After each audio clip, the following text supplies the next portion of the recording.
में बीजेपी चुनाव कमेटी की मीटिंग देर रात तक चली है, जिसमें उत्तराखंड के लोकसभा उम्मीदवारों पर मंथन किया गया। बैठक में पीएम मोदी के साथ की अमित शाह और जेपी नड्डा भी मौजूद रहे। वहीं उत्तराखंड के सीएम पुष्कर सिंह धामी और बीजेपी अध्यक्ष महेंद्र भट्ट भी बैठक में मौजूद थे। वहीं अब कयास लगाए जा रहे हैं कि कभी भी उत्तराखंड की 5 लोकसभा सीट पर कैंडिडेट का ऐलान हो सकता है। वहीं सूत्रों के मुताबिक कुछ सीटों पर चेहरे बदल सकते हैं।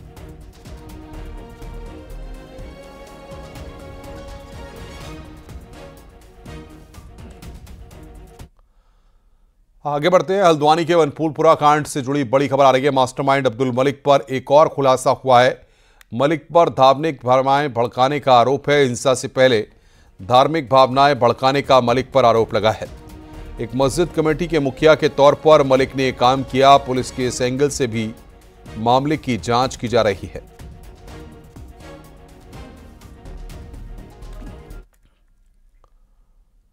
उत्तराखंड 27,000 आवारा गौवंश सड़कों पर घूम रहे हैं। इनके साथ कोई क्रूरता न हो, इसके लिए धामी सरकार ने कानून में संशोधन करके उसे और कड़ा बना दिया है।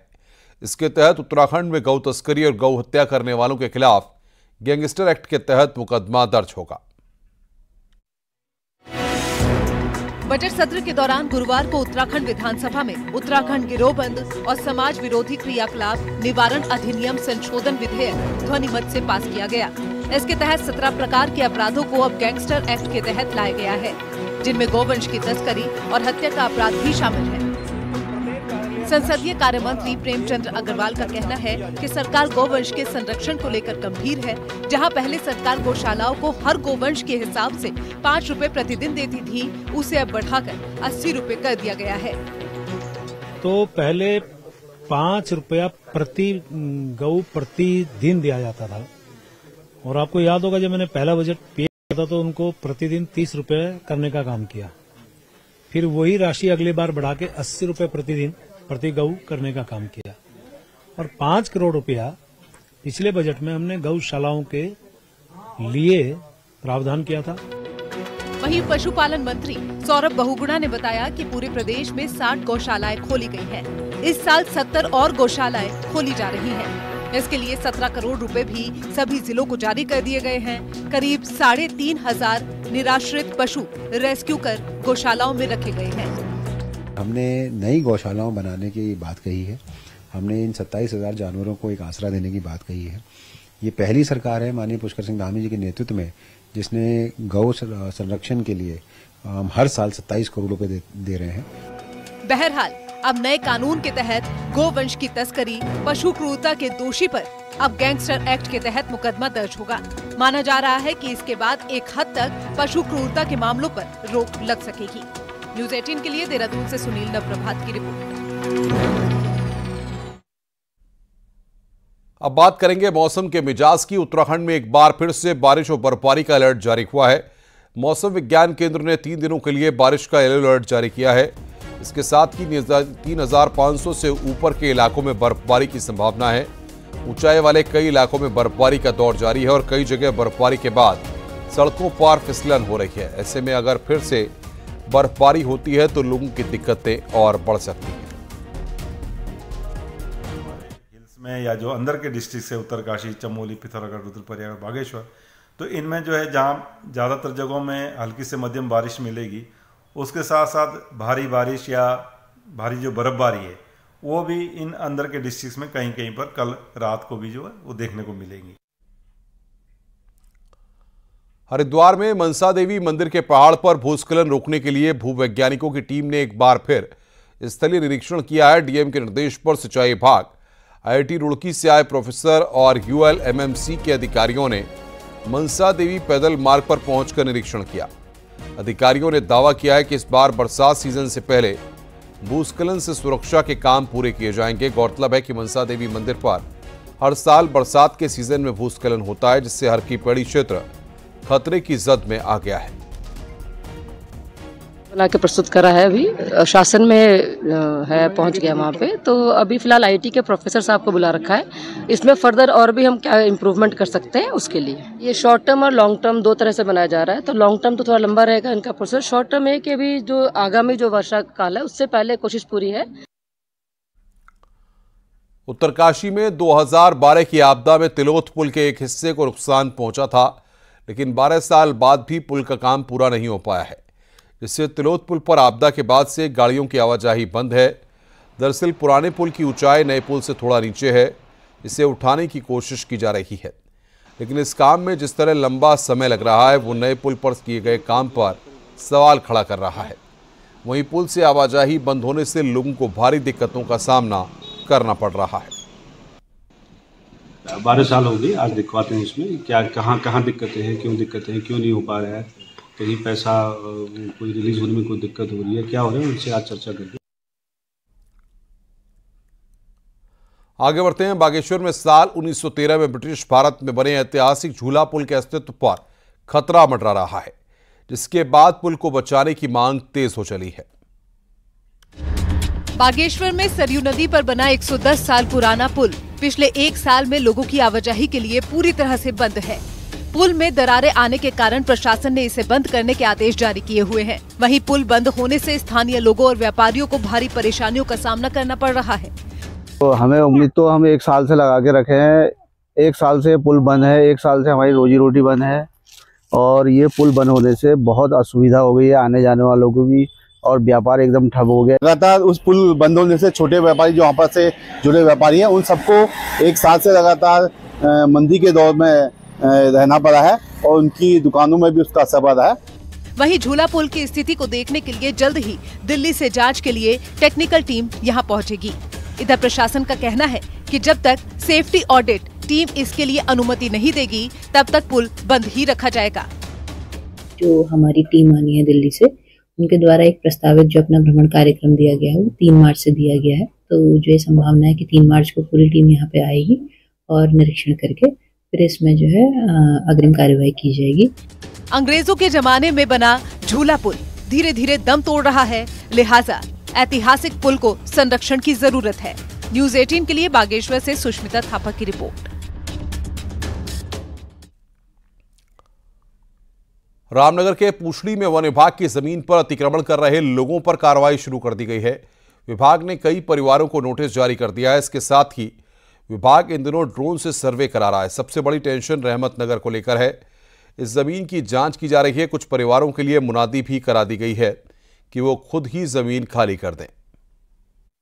वैसे तो पुछड़ी क्षेत्र में लगभग 1000 परिवार हैं जो कि वन भूमि पर रह रहे हैं, लेकिन अभी एक जो इशू है, मेन इशू है, जो एक नया वहाँ पर रहमत नगर बना दिया गया है, उस रहमत नगर का वेरीफाई होना बहुत ज़रूरी है, क्योंकि मैंने उसके जो निवासी थे वहाँ उनसे कागज मांगे थे उनके भूमि के और उनके।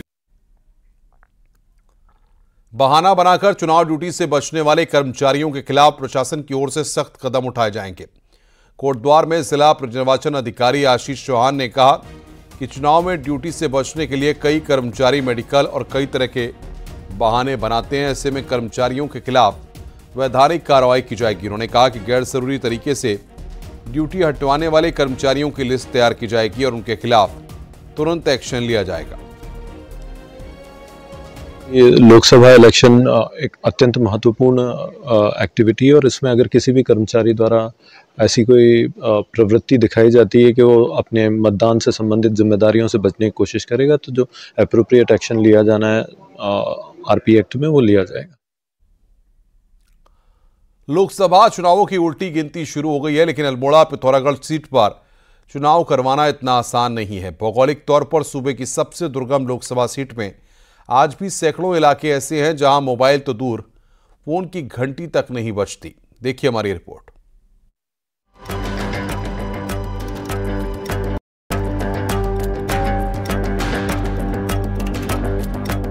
कुमाऊं के 4 पहाड़ी जिलों की अल्मोड़ा लोकसभा जहां एक तरफ चाइना बॉर्डर से सटी है, वहीं ये लोकसभा सीट नेपाल से भी सटी है। दुर्गम भौगोलिक हालात वाली इस सीट पर आज भी चुनाव करवाना किसी चुनौती से कम नहीं। हालात यह है कि लोकसभा के चारों जिलों में ऐसे सैकड़ों इलाके हैं जहां मोबाइल कनेक्टिविटी नहीं है। मोबाइल कनेक्टिविटी नहीं होने से जहां पोलिंग पार्टियों को खासी दिक्कत होती है, वहीं चुनाव से जुड़ी जानकारी भी आसानी से नहीं मिल पाती। हिसाब से हमारे पूरे जो अल्मोड़ा में 30 ऐसे हमने टावर हम लोग लगाने जा रहे हैं। बागेश्वर में 48, चंपावत में 28 और पिथौरागढ़ में 67 इतने टावर्स हम लोग इस सैचुरेशन प्रोजेक्ट में वर्तमान में इनमें काम भी चल रहा है। कनेक्टिविटी से दूर सबसे ज्यादा पिथौरागढ़ के इलाके हैं। यहाँ 67 शैडो जोन हैं, जबकि बागेश्वर में 48 शैडो जोन हैं। बात अगर अल्मोड़ा की करें तो यहाँ 30 इलाके ऐसे हैं जो संचार से कटे हैं, जबकि चंपावत में 28 इलाकों में किसी भी तरह की कनेक्टिविटी नहीं है। मोबाइल से कटे इलाकों में इलेक्शन के दौरान सैटेलाइट फोन और वायरलेस सिस्टम की मदद ली जाती है, लेकिन ये मदद भी नाकाफी ही साबित होती है। हालात का अंदाजा इसी बात से लगाया जा सकता है कि वोटिंग परसेंटेज की जानकारी तक पोलिंग पार्टियों के लौटने के बाद ही मिल पाती है। जो शैडो एरियाज की जो आप लोग बात कर रहे हैं, वहाँ पर हम BSNL से संपर्क करेंगे और वहाँ पर सुनिश्चित करेंगे कि हमारा जो भी क्रिटिकल बूथ्स है वहाँ से वेबकास्टिंग कराने के लिए। बीते चुनाव के मुकाबले इस बार शैडो जोन काफी कम हुए हैं। बावजूद इसके 173 इलाकों में चुनाव करवा पाना आज भी आसान नहीं है। हालांकि इलेक्शन कमीशन BSNL की मदद से कुछ इलाकों में कनेक्टिविटी देने की कोशिश कर रहा है, लेकिन चुनाव तक कितने इलाके संचार सेवा से जुड़ पाएंगे कहना जरा कठिन है। अल्मोड़ा से किशन जोशी के साथ पिथौरागढ़ से विजय वर्धन उप्रेती की रिपोर्ट।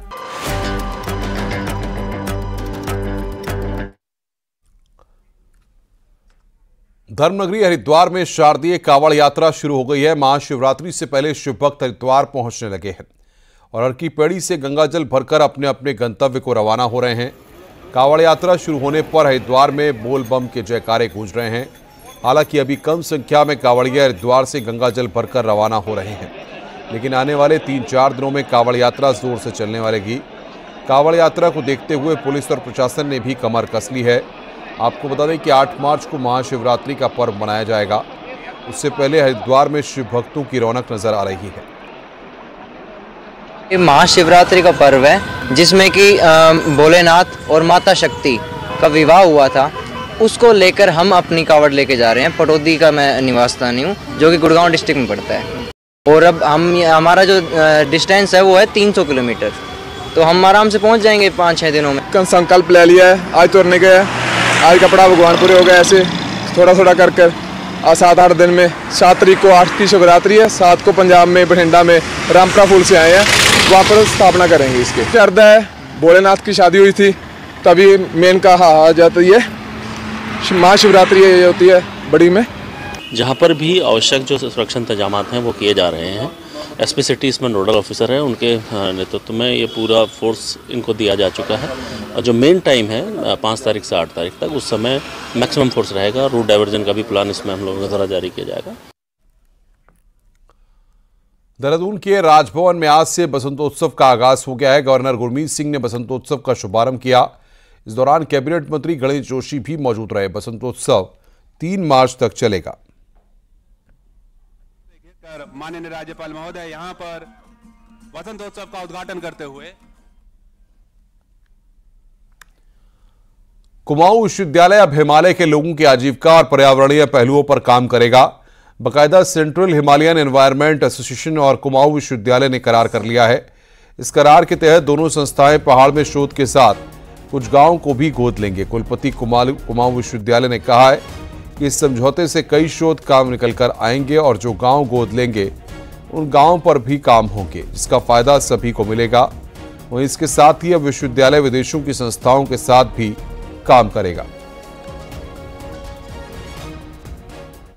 पर्पज ये है इन सब फंक्शंस का, वो ये कि हम अपने बच्चों को जो है अच्छी जगहों में भेजें, उनको अच्छी जगह ट्रेनिंग कराएं। और उसी के साथ साथ हम अभी एक नया स्कीम ला रहे हैं जिसमें हम बच्चों को vice chancellor internship fellowship university देगी।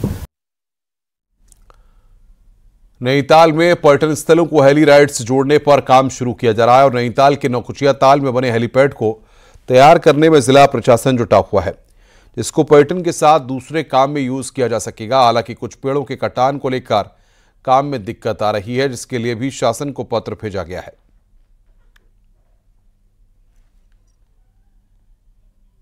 सरकार की जो भी योजना होगी क्षेत्र के लिए हितकारी ही रहेगी, क्योंकि हमारा भीमताल क्षेत्र जो है एक पर्यटन से जुड़ा हुआ क्षेत्र है और यहाँ पर हेलीकॉप्टर सेवा से जोड़ने से इस क्षेत्र को विकास के पंख लगेंगे।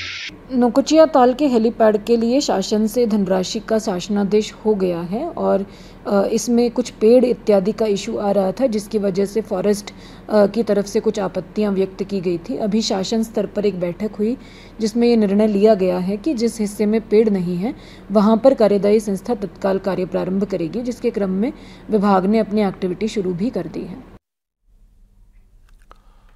पहाड़ के अधिकांश घरों में बद्री गाय पशुपालकों द्वारा पाली जाती हैं, जिसका दूध, घी और गौमूत्र का प्रयोग औषधि के रूप में प्रयोग होता है और इसकी डिमांड सिर्फ देश ही नहीं विदेशों तक में है। देखिए रिपोर्ट।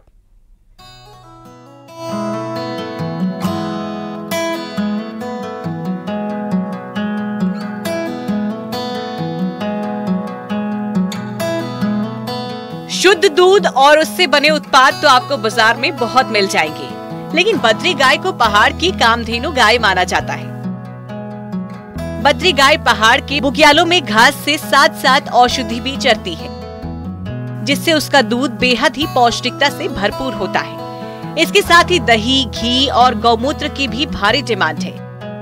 कई आयुर्वेद संस्थान तो बकायदा बद्री गाय के गौमूत्र को मांगते हैं। बद्री गाय की दूध की खूबियां औषधीय गुणों से भरपूर होता है। दूध कैल्शियम, जिंक समेत कई तत्व पाए जाते हैं। दूध में 90% A2 genotype beta casein diabetes के मरीजों के लिए बहुत फायदेमंद, हार्ट से जुड़ी बीमारियों को रोकने में मददगार।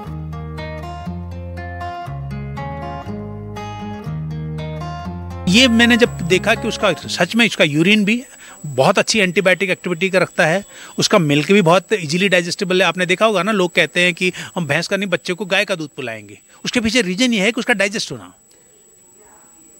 तो उसकी डाइजेस्टिबिलिटी अच्छी है, उसमें जिंक ज्यादा है, उसमें कैल्शियम ज्यादा है, सारी चीजें बहुत अच्छी हैं। बद्री गाय के दूध के साथ ही उसके घी की मांग तो विदेशों तक रही है। एक शोध के अनुसार बद्री गाय के घी कोश भी घी से ही ज्यादा बेहतर माने जाते हैं। क्यों है बद्री गाय के घी की डिमांड? पाचन के लिए बहुत ही बेहतर है घी, रोग प्रतिरोधक क्षमता को बढ़ाता है, हड्डियों, त्वचा और आंखों के लिए फायदेमंद, कोलेस्ट्रॉल कम करता है पहाड़ी घी, एंटीऑक्सीडेंट, प्रजनन क्षमता, बाल विकास में मददगार। हमारी पहाड़ वाली गाय बहुत लोगों ने पाल रखी है, जिसका दूध और घी बहुत महंगा जाता है और उसका गोबर और मूत्र भी काम आता है। बद्री गाय अपने छोटी कद की वजह से पहाड़ में कहीं भी आसानी से विचरण कर सकती है। जड़ी बूटी को खाने की वजह से इसका दूध औषधीय गुणों से युक्त होता है। इस गाय का घी बाजार में 5500 तक बहुत आसानी से बिकता है, तो दूध भी किसी अमृत से कम नहीं है। न्यूज़ 18 के लिए अल्मोड़ा से किशन जोशी की रिपोर्ट। रुक रहे हैं यहां पर एक ब्रेक के लिए। खबरों का सिलसिला लगातार जारी है।